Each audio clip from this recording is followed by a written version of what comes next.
Welcome to the Big Gunner Podcast. So, going to start us off with a little story before we get into the Giants talk, the NCAA basketball talk, and then all the gambling we need to we need to give out to our wonderful viewers.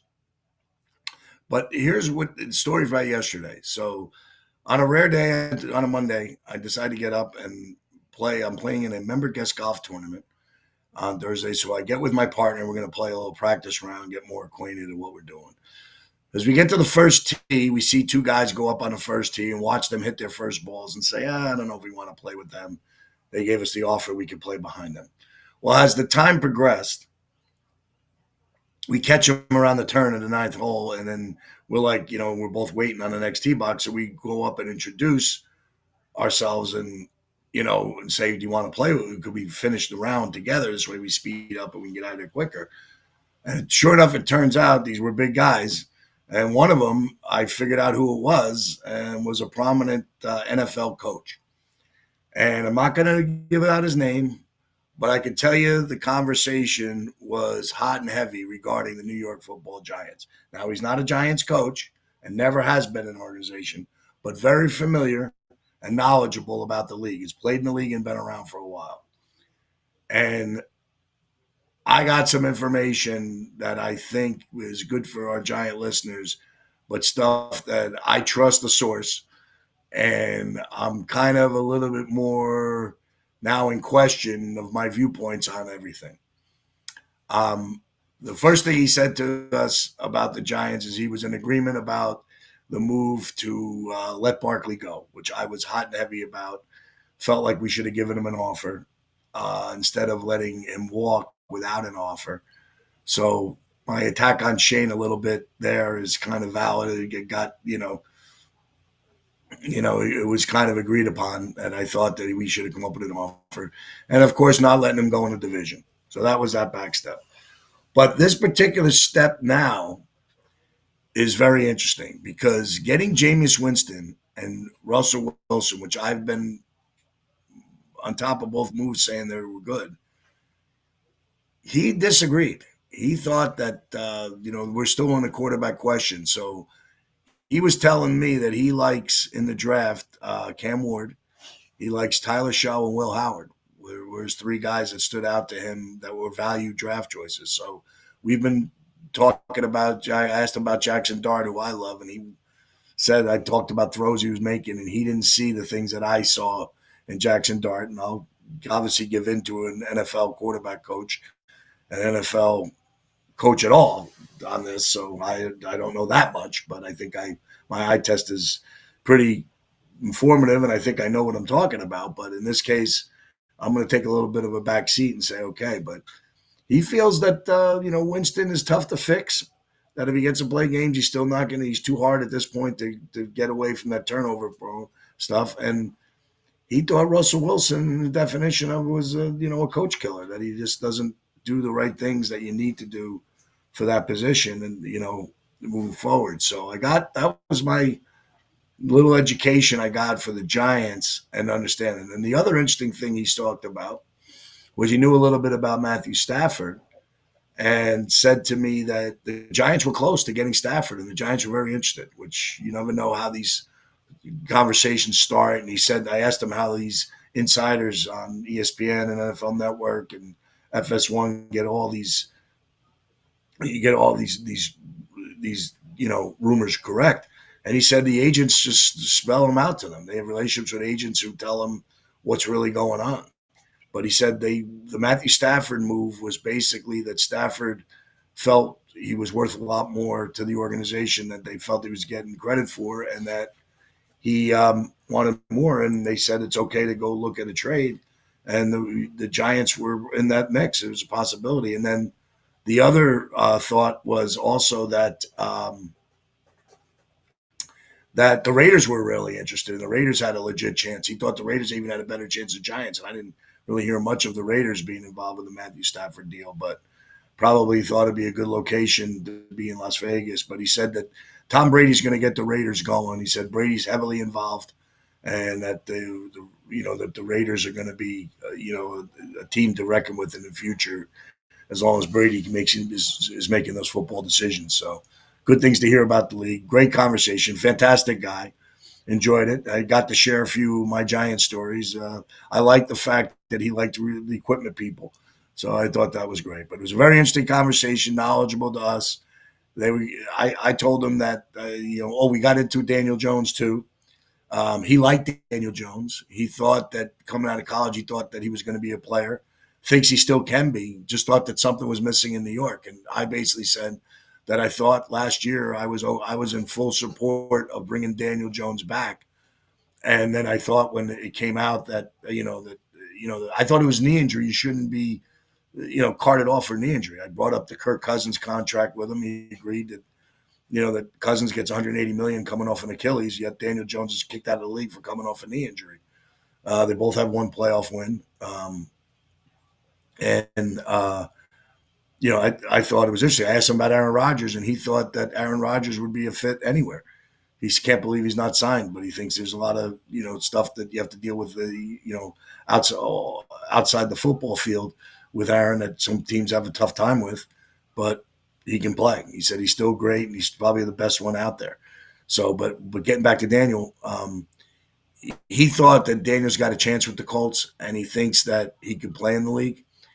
He just thought this, and when I brought up the protection angle, he kind of agreed. He said that once the mind goes at that particular time, he thought, I had a long conversation years ago about a guy who I didn't really think knew a lot about football, but he brought up a point, and I'll say it to him if he's watching or he gets this, that he brought up a point that the quarterback is all about cerebral parts, not the arm and not the movement and not all that stuff.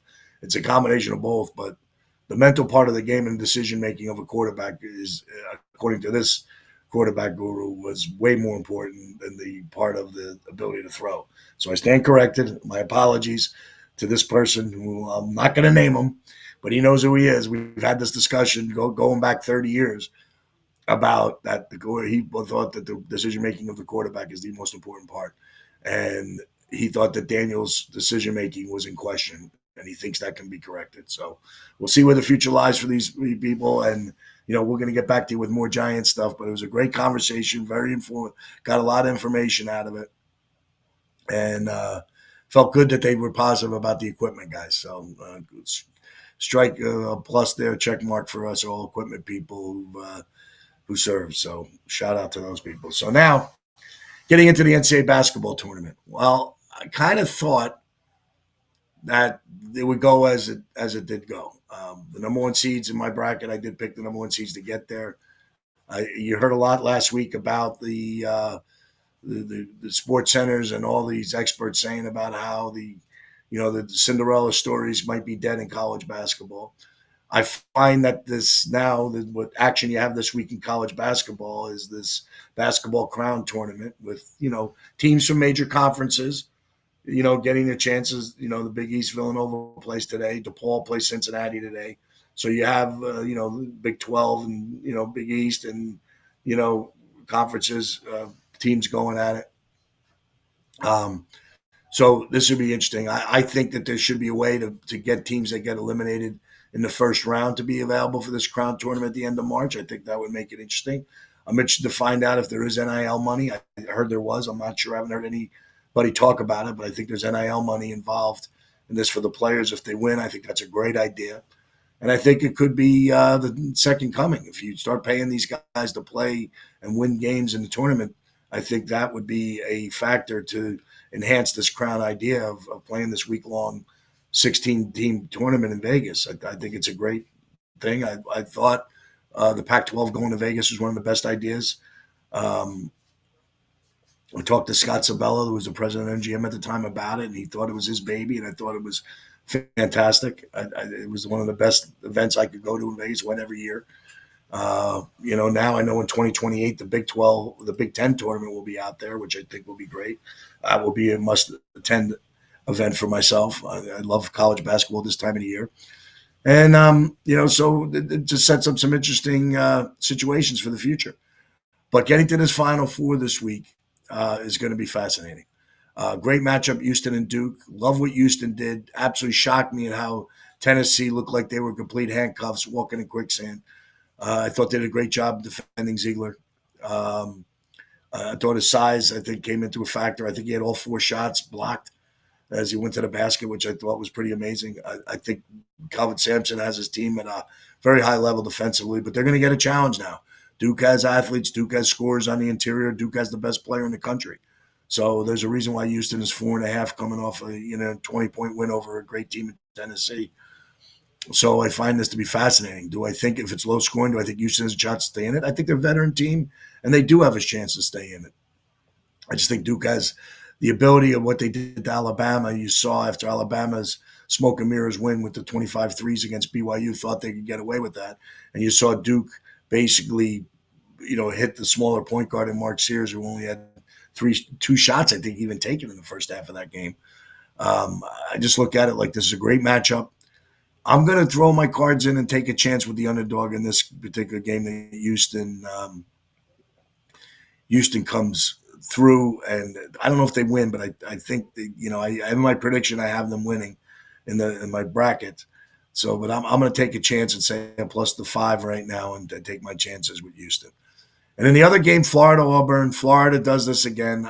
Just shockingly, you're up 10 points with 2 minutes and 50 seconds to go. If you're Texas Tech, the only way Florida gets back in this game, if you run possessions and you have a Hawkins, a good point guard, is you don't let him get threes off. And what happened in that game is the bigs for Texas Tech sunk in the paint, worried about defending the rim instead of guarding the perimeter. And Huff the White hit 2 threes, and Clayton hit 2 threes. The next thing you know, we're at a tie ball game. And it all happened in like a minute and 20 seconds, a minute and 30 seconds. And I just, for me, I thought that there's no way at under 3 minutes down 10, and the way Texas Tech plays, that Florida should have gotten back in the game. And then you go back to the play that Clayton gets the ball in the paint and dribbles backwards to the 3-point line. And there's Toppin just pointing at someone to pick him up when everybody's guarding the perimeter at that point because they're hitting threes. Toppin's got to go chase, but they're caught up and sitting there under the rim. So in this particular game, I think the extension of the injury to Bronny is going to be interesting because he's got the right arm, seemed to be hurt. So we'll see if that becomes any kind of a factor. I'm sure by Saturday he'll feel better. But it's a little bit of a factor. The fact that Florida already went down there and beat Auburn, and Florida's been in these games that are these pressure fact games on the stretch. They're laying 2.5. I like Florida in this game. But again, it's going to be stretching the floor. Like, is Auburn guards the perimeter very well, going to be able to stretch the floor with their bigs? That's what I think that Florida has an edge. And if it wasn't for Huff, they would have. He's saved the game for them. And so I think this is a great matchup. I think they're going to be great games. I'll go with one dog, one favorite. The favorites I put out yesterday on the Barrier Bookie that they were 19-13 in round 1.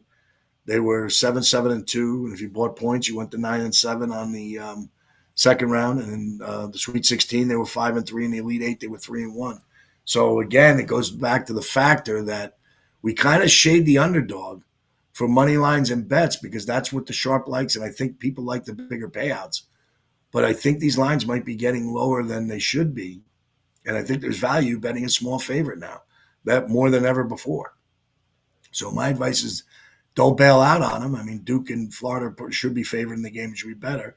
I'm just going to take a chance at a veteran Houston team, the way they defended Tennessee, if they can keep up that intensity. I think it's easier to play hard defensively than it is to make shots, to make threes. And I think the Alabama misnomer was they hit 25 threes. Tennessee shot 1 of 15 from the arc in the first half. They weren't coming close. I think the pressure on their guards having to work and not getting easy releases and being pushed out 3 or 4 feet behind the arc, taking shots at distance. It was it. Then as the half went on and you start to think and you're questioning, you're down 15, then Lanier gets open looks and they're not making them. So I thought that the head games played by the Houston defense got into Tennessee a little bit, surprisingly so. They are a veteran team. And I thought that's why that game got away from Tennessee as it did. So there's 2 great games. Should be a lot of fun. A great Final Four weekend. We're enjoying this crown. We'll dig into the games today. Real quick, I like DePaul getting 10 from Cincinnati. This light played a little bit better in the tournament. I don't know who's missing or not in the game, but it's the underdog grab that I like to do. Dogs for Cash, as we put out on the Big Gunner 1984 on Instagram. Always trying to find our dog's named Cash or Bull Mastiff, and we always try to find dogs for cash because they kind of correlate and create. So we're going to go with one there. And in the NBA tonight, I do like Milwaukee a little bit. Laying 7 to Phoenix. I saw Kevin Durant will not make this road trip. I find that to be a little bit, taxing. And I'm going to go with also the Montreal Canadiens tonight in hockey. The Canadiens, have a plus 160 edge. They beat the Panthers down in Florida. They've had their number recently. I'm going to go with it again and say, you know what, maybe up in Canada they're going to take us again and get an underdog there. Nice little payout. But, we'll come back later. We're going to short one podcast today. We're going to come back later with hopefully more Giant action as we prepare for the draft. I kind of like what this coach said to me about Tyler Shaw. I've been, I've been big on him recently, make throws. And this guy looks at quarterbacks closely. So I'm going to take his word for what I got and use his knowledge.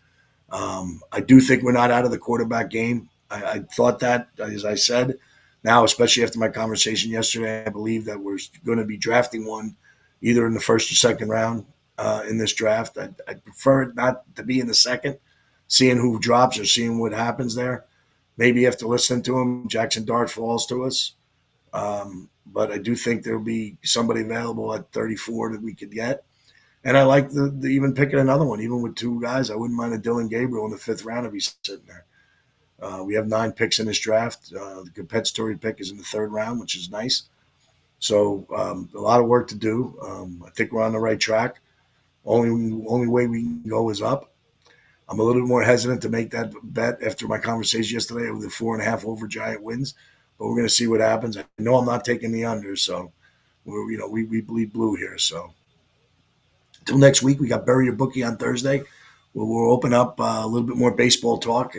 Noticing for baseball opening up that Austin Wells was the first catcher to lead off an opening day game with a home run in the history of baseball, which catchers don't usually bat first, but I thought that was an interesting stat. Then the Yankees backed that up, being the first team to open with back-to-back home runs, I guess, in franchise history on opening day.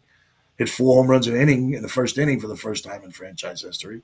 Hit 9 home runs, only the second team to do that in that game when they put up 20 against the Brewers.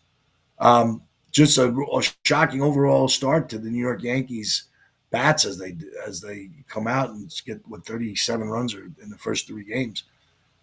Pretty incredible. So if the Yankees keep that up, they're going to be tough to beat even without Gareth Cole and their pitching. But look like they're swinging the bats at the right time. The weather was kind of nice. I think for an April start, I think they had temperatures in the upper 70s or 80s. So I thought that kind of might have helped them a little bit. They get a little comfortable coming back from Tampa. So, everything's heating up. Great week of sports. A little college hoop, NBA wind down, and hockey wind down for the playoffs and the Crown. So, and baseball. So we got it all going on. So we'll be back with you on Thursday. I'm Bury Your Bookie on No Filter TV.